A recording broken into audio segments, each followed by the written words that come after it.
আজকে একটি কথা বলো, একটি মারাত্মক ঘাতক রোগ, যেটা একেবারে সবার কমন, সবাই চিনেন, যেটার নাম সবাই জানেন, সেটা হলো ডায়াবেটিস। ডায়াবেটিস নিয়ে আমি বিগত প্রায় টানা 6 বছর আমি রিসার্চ করেছি। আমি কেন ডায়াবেটিস হয়, ডায়াবেটিস কেন হয়, ডায়াবেটিস না হওয়ার জন্য কী করতে হবে, হয়ে গেলে কী করতে হবে, উইদাউট মেডিসিন কীভাবে ডায়াবেটিস রিভার্স করা যায়।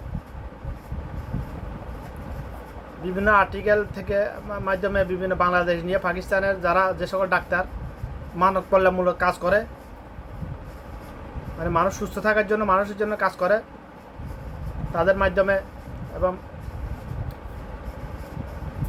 জ্ঞান অর্জন করতে গিয়ে অবশ্য যেটা আমি খুঁজে পেলাম, ডায়াবেটিসের পুরো চিকিৎসা আল্লাহ পাক 1500 বছর আগে হাদিসের মধ্যে দিয়ে দিয়েছেন। ডায়াবেটিস না হওয়ার জন্য, হয়ে গেলে তো ডায়াবেটিস হয়ে গেলেও উইদাউট মেডিসিন কীভাবে রিভার্স হবে, সুস্থভাবে যে সুস্থ হয়ে যাবে, ডায়াবেটিস নাই হয়ে যাবে। আর ডায়াবেটিস না হওয়ার জন্য কি করতে হবে, ডায়াবেটিস হয় মূলত আমাদের খাদ্যাভ্যাসের কারণে।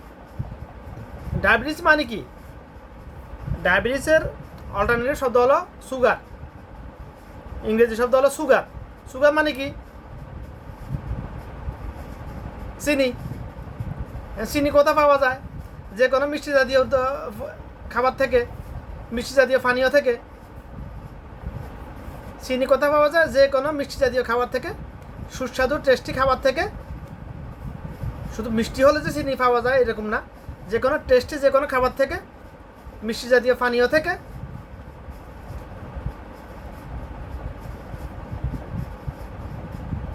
ডায়াবেটিস চিনি পাওয়া যায়। অর্থাৎ আমরা যা কিছু খাই, আমরা কেন খাই, খাবার মন চাইতেছি শুধু খাইতেছি, আমরা এর জন্য খাই। আমাদের খাবারের প্রয়োজনীয় কতটুকুর প্রয়োজন, কখন খাবার প্রয়োজন এটা আমরা জানি না, আমরা শুধু খাই। সকালে উঠে একবার খাই, নাস্তা করি যা যতটুকু ইচ্ছা, তারপরে 8টা-9টা বাজে আবার ভাত খাই, তারপর আবার নাস্তা করি, 10টা-11টা বাজে দোকানে গিয়ে আবার দুপুরে ভাত খাই, বিকেলে ঘুম থেকে আবার 4টা-5টা বাজে আবার নাস্তা করি, রাতে আবার ভাত খাই, মন চাইলে আবার অন্য অনেক কিছু খাই। আমরা শুধু খাই আর খাই। বিসমিল্লাহ।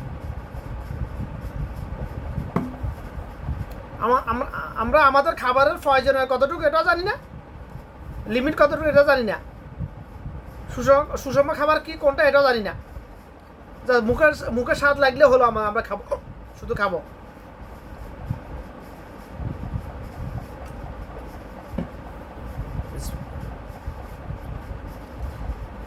অর্থাৎ আমার টানা 6 বছরে ডায়াবেটিসের উপরে রিসার্চ করার ফলাফল সংক্ষিপ্ত আমি সারাংশ বলতে যাবো।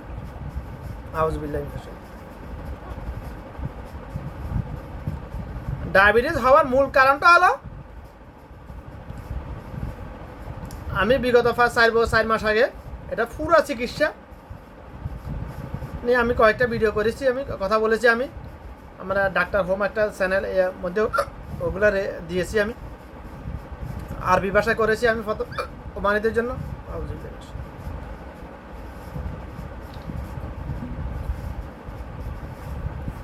ডায়াবেটিস মানে কি, আমাদের প্রথমে এটা জানতে হবে। ডায়াবেটিস মানে হলো আমার শরীরের প্রয়োজনের অতিরিক্ত জ্বালানি। মনে করে একটা গাড়িতে তেল ডালার জন্য, পেট্রোল ডালার জন্য একটা টাঙ্কি আছে, ওখানে তেল বা ডিজেল ভরাট করা যাবে, ডালা যাবে 500 লিটার। ওই গাড়ি যারা তৈরি করেছে তারা লিখে দিয়েছে 500 লিটার ধারণ ক্ষমতা। এখন আমি ডাললাম 550 লিটার কিংবা 510 লিটার, বাকি 10 লিটার কোথায় যাবে? ডাললাম, জায়গা খালি আছে, ডালি দিলাম। তো এগুলো কি হবে, গাড়িটা যখন চলবে ভাইব্রেশন হবে, ডল খাবে, তেলগুলো আস্তে আস্তে যেখান দিয়ে পারে ওখান দিয়ে নাকে মুখে বের হবে, রাস্তায় পড়বে, আস্তে আস্তে পড়বে, কোনো না কোনো দুর্ঘটনা হয়ে যেতে পারে।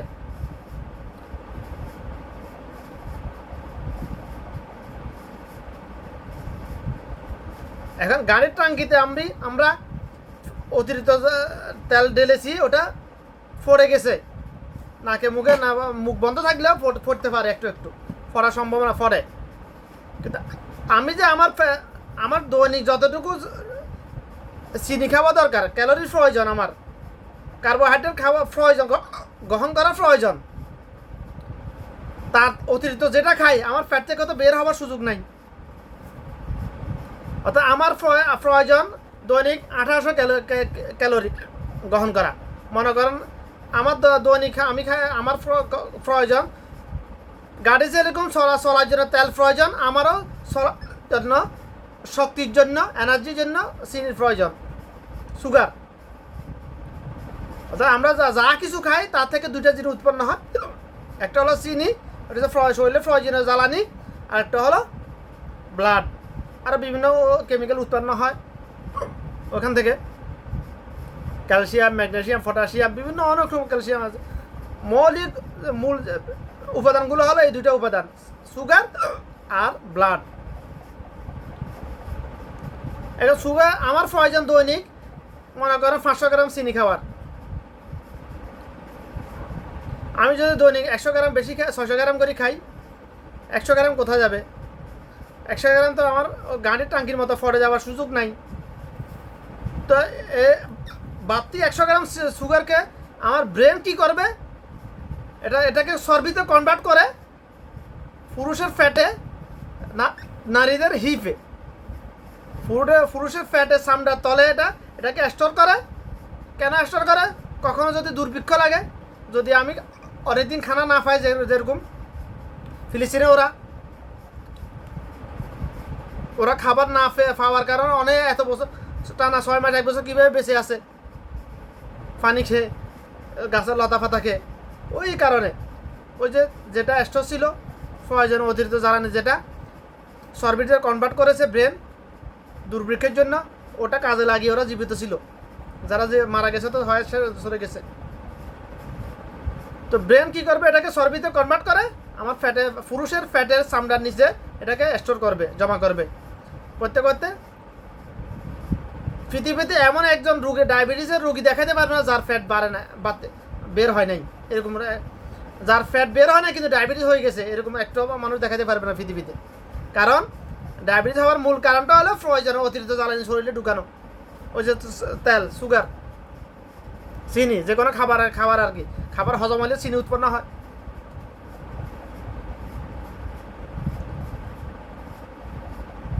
চিনি রক্তের সাথে ব্লাডের মধ্যে ঢুকানোর জন্য, আমার রক্তনালীর জন্য ঢুকানোর জন্য আরেকটা হরমোন কাজ করে, ওটাকে বলা হয় ইনসুলিন। ওটা কাজ করে, ওটার কাজ হলো চিনিকে আমাদের নার্ভসের মধ্যে ঢুকিয়ে দেওয়া, ব্লাডের মধ্যে চলার শক্তি যোগান দেওয়ার জন্য। এখন আপনি প্রতিদিন খাইতেছেন, খাওয়া আপনার প্রয়োজন 500 গ্রাম চিনি, প্রতিদিন 600 গ্রাম করে খাইতেছেন, 600 গ্রাম খাইতেছেন। তো এটা ব্রেনকে এটাকে চর্বিতে কনভার্ট করতে আস্তে আস্তে ফ্যাটের চামড়া নিচে এটা গাজল হইতে চর্বির দলা বড় হইতে এবার ফ্যাট বার হয়ে গেছে। আপনার ডায়াবেটিস, ডাক্তার বলতেছে কি আপনার ডায়াবেটিস। এটাই হলো ডায়াবেটিস। মূলত ডায়াবেটিস হওয়ার মূল কারণটা হলো এটাই, প্রয়োজনীয় অতিরিক্ত খাবার গ্রহণ করা। এখন ডাক্তার যা কিছু বলছে, গত 6 বছর ধরে যা কিছু শিখেছি বাংলাদেশ, ইন্ডিয়া, পাকিস্তানের বড় বড় ডাক্তারের কাছ মাধ্যমে যা কিছু শিখেছি, এগুলো সব খল্লি বললি, সব এগুলো কিচ্ছু প্রয়োজন নাই। কারণ আল্লাহ রাসূল সাল্লাল্লাহু আলাইহি ওয়াসাল্লাম 1500 বছর আগে ডায়াবেটিস চিকিৎসা দিয়ে গেছেন 4 থেকে 5টা হাদিসের মধ্যে। একটা হাদিস, যখন ক্ষুধা লাগবে খাবে, ক্ষুধা একটু বাকি থাকতে খাবার বন্ধ করে দিবে। অন্য হাদিসে আল্লাহ রাসূল সাল্লাল্লাহু আলাইহি ওয়াসাল্লাম, তোমরা যখন খেতে বসবে তখন তোমার পেটকে, পাকস্থলীকে 3টি ভাগে ভাগ করবে। এক ভাগ পানি ঢুকিয়ে দিবে প্রথমে, এক ভাগ খাবার গ্রহণ করবে, এক ভাগ খালি রাখবে। অপর হাদিসে আল্লাহ রাসূল সাল্লাল্লাহু আলাইহি ওয়াসাল্লাম বলছেন, তোমরা খাবার খাওয়ার সময় বসে খাবার খাবে, মাটিতে বসে, আমি যেভাবে বসে এভাবে বসে খাবার খাবে। আমরা কি এগুলো কোনটা মানি? আমরা তো ডাইনিং টেবিলে না বসে আমাদের এখন ফ্যাশন হয় না, ফ্যাশন ডাইনিং টেবিলে খাবার না দিলে মেহমানদারি হয় না আমাদের। এই একটা ফ্যাশন, ডাইনিং টেবিলে খেতে হবে, বসে খেতে হবে মেহমান আসলে। ফাটি বিছা মাটিতে, বটি বিছা মাটিতে কীভাবে খাবার দিই আমরা?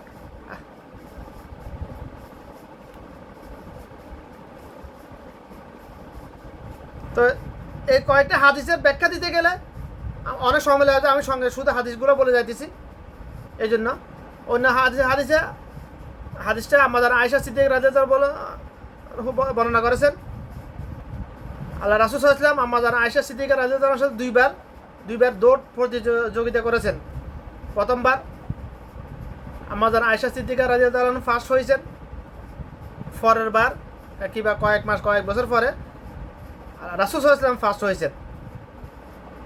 এই দৌড় প্রতিযোগিতা আসছে। ডাক্তাররা কি বলে, ডায়াবেটিস হয়ে গেলে তারা কি বলে, তোমরা হাঁটো, দৌড়ার উপরে থাকো, শুধু দৌড়ের উপরে থাকো, শুধু দৌড়ানি বন্ধ করলে মারা যাবে, তুমি তোমার ডায়াবেটিস বাড়ি যাবে, ডাক্তাররা বলতেছে এটা।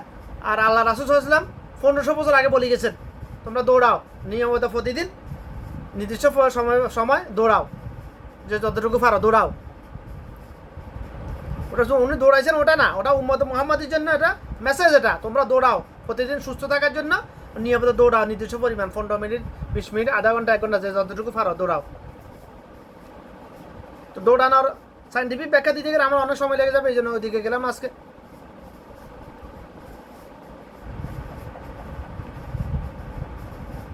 অন্য হাদিসে এসেছে মুনাফিকরা এবং কাফেররা জিজ্ঞাসা করে, আপনার সাহাবীদের এত রোগবালাই কেন কম হয়? তখন আল্লাহ রাসূল সাল্লাল্লাহু আলাইহি ওয়াসাল্লাম বলছেন, আমার সাহাবীরা ক্ষুধা লাগলে খায়, ক্ষুধা থাকতে তারা খাবার বন্ধ করে দেয়। এই হাদিসের ব্যাখ্যা কি? ওই যে ডাক্তাররা যেটা বলে, ওই যে ডায়াবেটিস হওয়ার মূল কারণটা কি? প্রয়োজন অতিরিক্ত খাবার। আমরা যদি প্রয়োজন অতিরিক্ত খাবার না খাই, তাহলে আমাদের আর ডায়াবেটিস হবেই না। আল্লাহ রাসূল সাল্লাল্লাহু আলাইহি ওয়াসাল্লামের যত সুন্নাহ আছে, প্রত্যেকটা সুন্নাহ হলো রোগ মুক্তির জন্য না, শুধু রোগ বালা থেকে বেঁচে থাকার জন্য, দুর্যোগ পূর্ব প্রস্তুতি নেয়, প্রতিরোধক।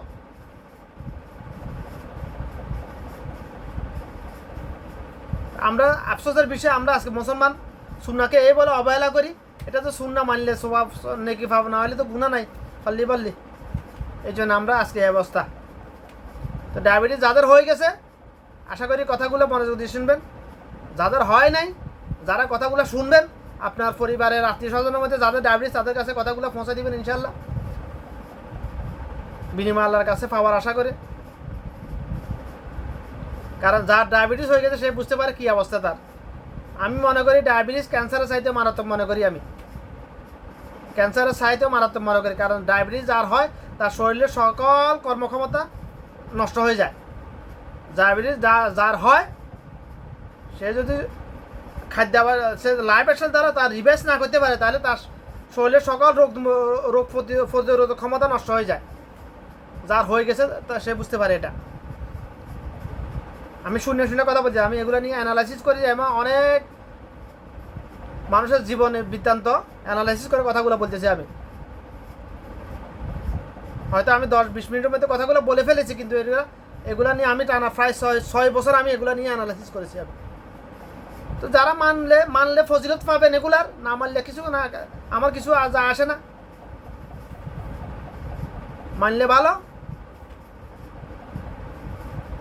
আমি যেটার আশা কথা বলতেছি ওটা আমি পাবো ইনশাল্লাহ আল্লাহর কাছ থেকে, বাস এতটুকুই। ডায়াবেটিস আর বর্তমান যুগে 100 মিনিমাম 90% মানুষ ডায়াবেটিস ঝুঁকিতে। ডায়াবেটিস একটা নির্দিষ্ট বয়সীমার পরে ডায়াবেটিস হওয়ার সম্ভাবনা ঝুঁকিতে আছে। কেন? ওই খাদ্যাভ্যাসের কারণে শুধুমাত্র ডায়াবেটিস হয়। ডায়াবেটিস কখনো কারণ আল্লাহ পাক বলছে, আমি কখনো বান্দার উপর জুলুম করি না। বান্দা নিজের উপর নিজের কর্মের দ্বারা জুলুম করতেছে। ডায়াবেটিস কেন হইতেছে? আমরা ফয়জের অতিরিক্ত খাবার গ্রহণ করার কারণে। আজ থেকে 30-40 বছর আগে কেন এত ডায়াবেটিস ছিল না? হাজারে একজনও ছিল না। কেন? কারণ আজ থেকে 30-40 বছর আগে মানুষ কাজ করার জন্য শক্তির প্রয়োজন না, কাজ করার জন্য খাবার খেত। খাবার সংগ্রহ, আবাদ করার জন্য, সংগ্রহের জন্য কাজ করতো তারা। কাজ করার জন্য খাবার খেতেন, কাজ করার শক্তি যোগানোর জন্য খাবার খেতেন, আবার খাবারও যোগান দেওয়ার জন্য তারা কাজ করতো, এই জন্য তাদের ডায়াবেটিস হয় নাই, কখনো ডায়াবেটিস ছিল না। তার আরেকটা কারণ হচ্ছে আমরা আর্টিফিশিয়াল জিনিসগুলো পছন্দ করি বেশি। আজ থেকে 30-40 বছরে এত আর্টিফিশিয়াল জিনিস ছিল না, এত জেনেটিক্যাল মডিফাই করা জিনিস ছিল না। বর্তমানে যত উন্নত মানে কৃষি শিল্প, কৃষি বিজ্ঞান, প্রযুক্তির বিজ্ঞানের উন্নয়নের ফলে কৃষির মানে জেনেটিক্যাল যে পরিবর্তন ঘটা দিয়েছে, ফল বলেন, ফল মূল সব কিছুর মধ্যে, চাল ডাল ধান গম আটা ময়দা আপেল আম যা কিছু আছে এগুলোতে সায়েন্সের এর কারণে, মানুষ জেনেটিক্যাল পরিবর্তন করার কারণে এগুলো ন্যাচারালি যে গুণাগুণ এগুলো নষ্ট করে ফেলতেছে সব। আরেকটা ডায়াবেটিস হওয়ার আরেকটা অন্যতম কারণ হলো আজ থেকে 100 বছর 1000 বছর আগে মানুষ ভাত খাইছে, রুটি খাইছে, তবে আটা আর ভুসি একসাথে খাইছে। আজকে ডাক্তাররা বলতেছে চাইলের উপরে যে লাল লাল আবরণটা ওটা হচ্ছে ফাইবার, আর ভিতরেটা হচ্ছে সব সুগার, কার্বোহাইড্রেট। আজ থেকে 30-40 বছর আগে যখন ধান চুরাইতো তখন আকান্যা চাইল বলতো, আর কি লাল লাল চাইল বের হইতো বেশিরভাগ, ওগুলাই খাইতো সবাই ওগুলাই খাইতো।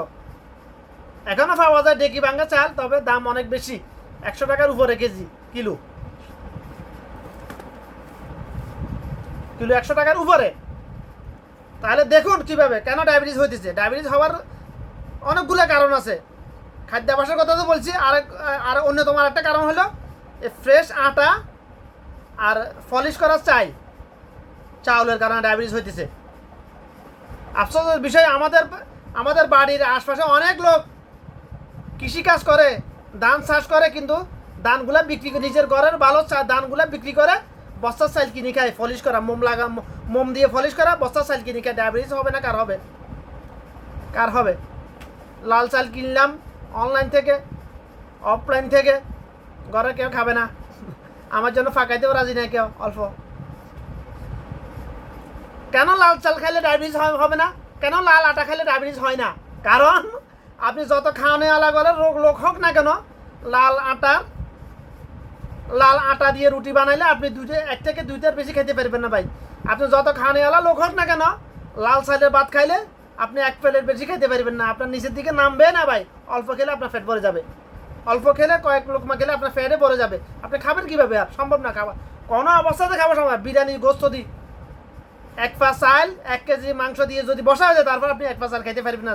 যেরকম খাওয়ানোওয়ালা গেল লোখানো যদি লাল চাল ফাঁকায় বসাই দিয়ে আপনাকে খেতে দে, পারবেন না। এই জন্য লাল চাল যখন আজ থেকে 30-40 বছর আগে যখন ডেকিতে বানা কিংবা গ্রাম মেলে ডাক্তার চুরানো দান ছিল, চাইল ছিল, তখন ডায়াবেটিস ছিল না এত। গ্রাম অঞ্চল থেকে গ্রাম থেকে যেদিন ডেকি উঠে গেছে ওই দিন ডায়াবেটিস ঢুকে গেছে। শহরাঞ্চলে তো আগে থেকে ছিল, প্রেশার কম ঢুকে গেছে। কারণ আমরা ছোটোবেলায় আমরা আটা খাইছি, আটা আর ভুসি মিক্স করে আটা খাইছি আমরা। তখন স্কুল মাদ্রাসায় গম দিত, গম চুরাইছি আমরা। তো আমাদের মুড়িগঞ্জে এখনও আটা চুরানোর চাল চুরানোর মেল এখনও আছে, যেটা আমাদের জন্মের আগে ছিল, আমার জেঠাদের এখনও আছে ওইটা। ওখানে কি গম চুরাইলে কি আটা থেকে আটা আলাদা ভুসি আলাদা করার সিস্টেম আছে? নাই। তো আমরা ওগুলাই তো খাইছি, বড় হয়েছি আমরা, ওগুলা খেয়ে বড় হয়েছি আমরা।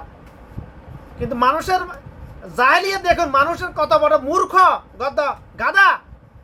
যেটা উপকারী ওটা খাওয়াইতেছে গরুকে, যেটা ক্ষতিকর ওটা খাইতেছে নিজেরা, মানুষ নিজে খাইতেছে। যেটা উপকারী ওটা গরুকে খাওয়াইতেছে। রাজবান চালের উপরে আবার অংশ বুসি এবং চালের কুমড়া এগুলো খাওয়াইতেছে গরুকে, ভিতরে সাদা অংশ যেটা ক্ষতিকর ওটা খাইতেছে মানুষ, খাইতেছে ওটা ফ্রেশ আটা। আর মানুষ বড় বস্তার আটা এগুলো খায় না মানুষ, প্যাকেট আটা, ফ্রেশ কোম্পানির, তীর কোম্পানির প্যাকেট আটা খাইতে হবে। আর ভাই আটা ওটা গম থেকে উৎপাদন করছে, ওটা খেলে তো ডায়াবেটিস তাড়াতাড়ি হবে, এটা খেলে একটু কম হবে, স্লোলি হবে ডায়াবেটিস। ওটা খেলে ডায়াবেটিস হবে, এটা খেলে হবে না। এত এটা বুঝতে হবে তো, মানুষ কী করবে? আফসোসের বিষয় যারা যত বেশি শিক্ষিত তারা তত বেশি ফ্রেশ জিনিস খায়, ফ্রেশ। এই জন্য ডায়াবেটিসও হয় তাদের তত বেশি, যে যত বেশি শিক্ষিত তাদের বেশি বেশি ডায়াবেটিস হয়, যে যত বেশি ফসিয়ালা তাদের তত বেশি ডায়াবেটিস হয়। কারণ খাইছে জোয়ানকালে যা খাইছে তা খাইছে, আমার বাপের পয়সা আছে, অসুবিধা কি? অসুবিধা কি? খাইছে যা খাইছে খাইছে তা খাইছে, সারাদিন খুশু খাবার উপর ছিল, তো ডায়াবেটিস তোর হবে না আমার হবে নাকি ভাই? আমি তো 2 টাকা পাই না এক সময় পকেট খরচ, আমার কেন হবে? ইনশাল্লাহ আমার হবে না। আমি বিগত 15 বছর আমার বডি ওয়েট একরকম, 500 গ্রাম আপ ডাউন হয়, 500 থেকে 1 কিলো 1000 গ্রাম আপ ডাউন হয় সর্বোচ্চ। আপ হলে আমি আবার কমা ফেলতে পারি, কমাইলে আবার বাড়ানো কোনো ব্যাপার না এগুলা আমার জন্য। টানা 15 বছর বডি ওয়েট একেবারে ওয়েটে মেনটেনেন্স করা এত সহজ না, সবার পক্ষে সম্ভব না। আমাকে আল্লাহ পাক ওইভাবে করার তৌফিক দিয়েছে। বিগত টানা 15 বছর আমার বডি ওয়েট সর্বোচ্চ 1000 গ্রাম আপ ডাউন হয় বাস। কারণ আমি ভাত প্রয়োজন অতিরিক্ত খাবার গ্রহণ করা তো দূরে দূরে, অতিরিক্ত আমি ফাঁকাইও না, ফাঁকাইতে মাফা আমার 2 বেলায়। আগে 160 গ্রাম খাইতাম, এখন 50 গ্রাম চাউল ফাঁকাই 2 বেলায়। রাত্রে আর দুপুরে 150 গ্রাম, 50 থেকে 60 গ্রাম আমি চাউল ফাঁকাই একজন মানুষ। আর বাংলাদেশের মানুষ এক বেলায় খায় 200 গ্রাম মিনিমাম, এক বেলায় খায় মিনিমাম 200 থেকে 250 গ্রাম বাংলাদেশের মানুষ। তো আশা করি কথাগুলো বুঝার চেষ্টা করবেন। খান, বলে আমি কি হারাম খাইছি না হালাল না খাইতেছি, তোর বাপের খাইতেছি না, খান, অসীমে আপনি আপনার বাপের খান, আপনি আপনার খান।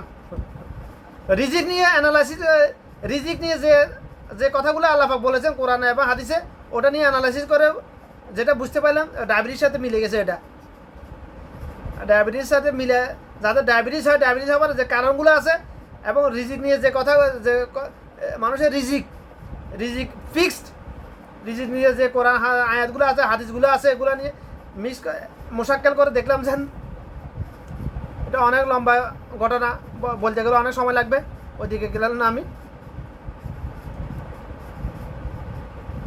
আমার রিজিক যদি ফিক্সড হয় তাহলে আমার জন্য আমি যেটা খেয়েছি ওটাই আমার রিজিক, যেটা খেয়েছি ওটাই আমার রিজিক।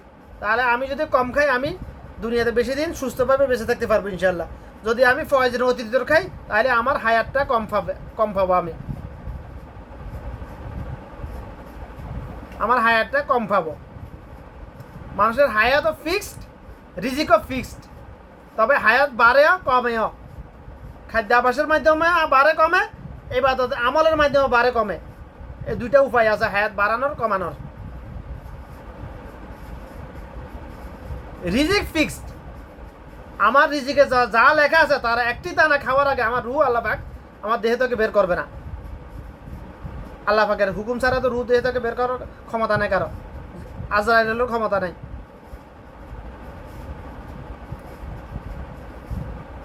আমার রিজিকে যতটুকু লেখা আছে তার একটিরও বেশি দানা, একটিরও বেশি চাউল আমি খেতে পারবো না। আমরা মনে করি যার কাছে গরিব লোক বেশি খাবার পাইতেছে না, ধনী লোক অনেক খাবার খাইতেছে, আমরা মনে করি এটা না রে ভাই।